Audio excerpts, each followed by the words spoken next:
What's going on? Tunnel Vision. We are back for another one. Man, I wanted to hit on a couple of subjects today. And I keep hearing some people say, like, yo, why is PBC even messing with Showtime? You know what I'm saying? Like, what's the point of even messing with Showtime? You're getting all these big, huge views when it comes to Fox. You're making a killing when it comes to that. They're doing incredible when it comes to the promotion of your fighters. Why are you even dealing with Showtime?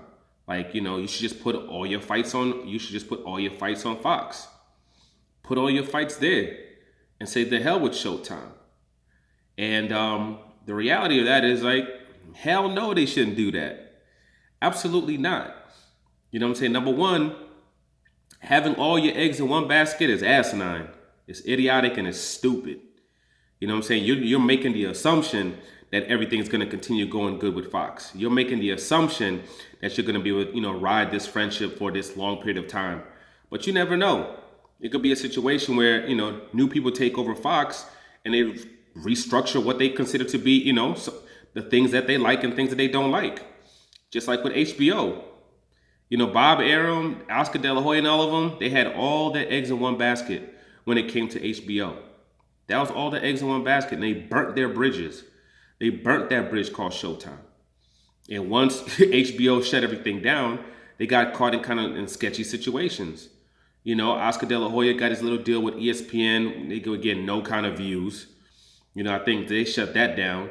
So he ended up going to the Zone. And he's lucky a company like the Zone popped up where he can show some of his fights. But even the Zone's not showing all his fights. He still puts a lot of his fights on Facebook. And he shows them that way. When it comes to what's it called, the Top Rank, they were able to work out this deal with ESPN, but ESPN kind of owns them basically right now. They kind of own them. And they have nowhere else to actually to maneuver. That's why one of the things that they're doing right now is also trying to start putting a lot of their fights overseas. A lot of their fights, especially this upcoming year, aren't even going to be in the United States. Whether it comes to Crawford, whether it comes to Ramirez, he's fighting overseas. Lomachenko is supposed to fight in Australia, but I don't know what happened with that. I think all the backlash for the franchise belt kind of might have done something. But you don't burn bridges. People forget that back, when PBC first, came into existence, and they were buying all these spots and all these other networks, whether it be on Bounce, whether it be on BT, ESPN, CBS, NBC. They were buying, slots in all these places in order to show their fights. They didn't have to do that with Showtime. Showtime believed in PBC. Showtime believed in Al Heyman to the point where they're like, nah, we want you to put your fights on our network and we're going to pay you. They paid them tens of millions of dollars to have their fighters on that network. They believed in them. Don't forget, this is also the same network that gave Floyd Mayweather that ridiculous deal that they gave him at that time.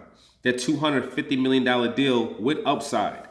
32 plus million guaranteed every single fight. Where it also put him in a position where he was also allowed multiple dates to put his fighters on that network. And probably ended up building the bridge and the road for something like a PBC to be, to even exist. These guys were the only people that were paying PBC cash money, cash moolah. They were the only ones. And I remember there was one year where most of the big, huge fights actually were on Showtime. And it was a good marriage between the two. It was a good marriage. They were able to pay their fighters.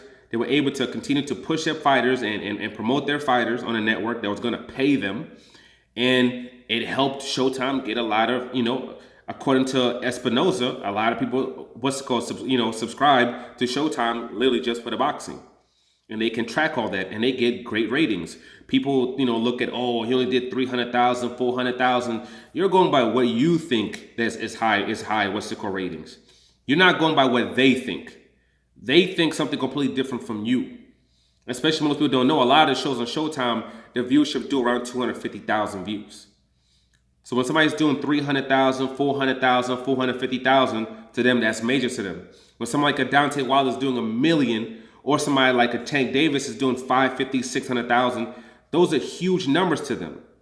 And also, especially when they also know that there is a huge a certain particular a portion of their market that has that literally just for boxing.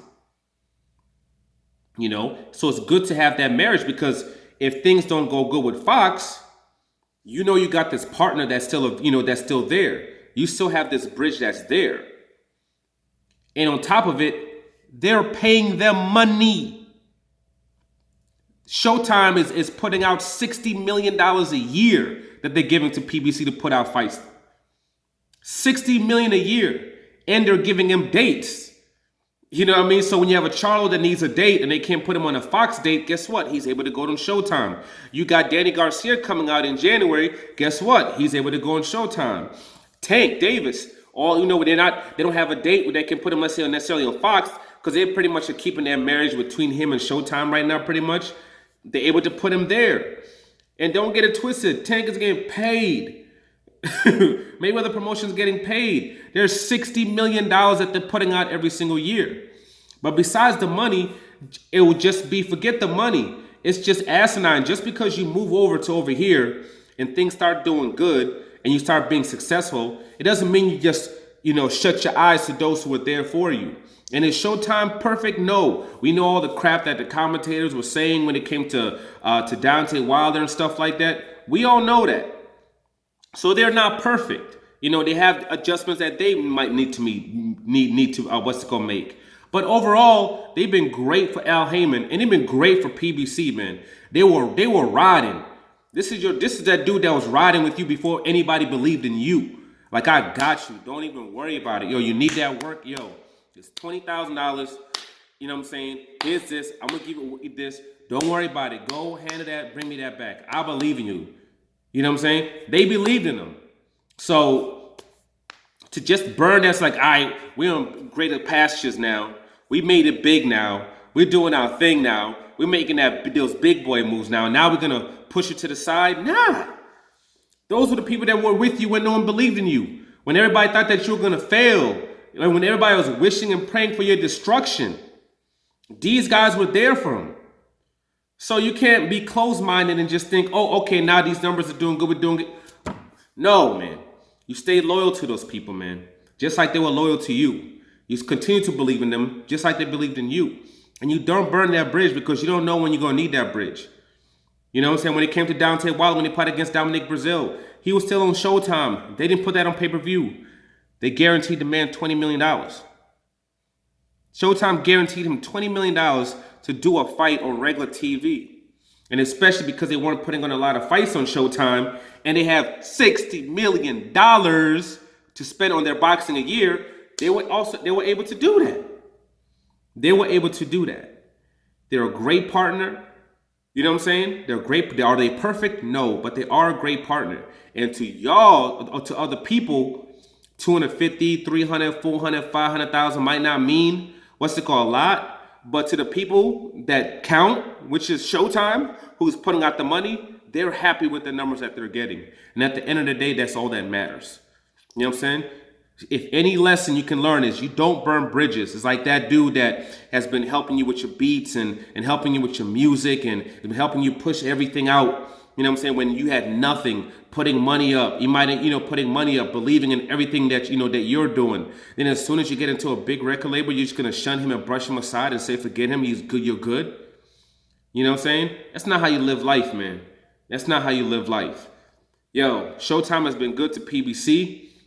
And for them to let go that partnership would be 100% completely idiotic and asinine. Because number one, you don't burn bridges. And number two, $60 million a year, man. Like, subscribe, share. I'm out.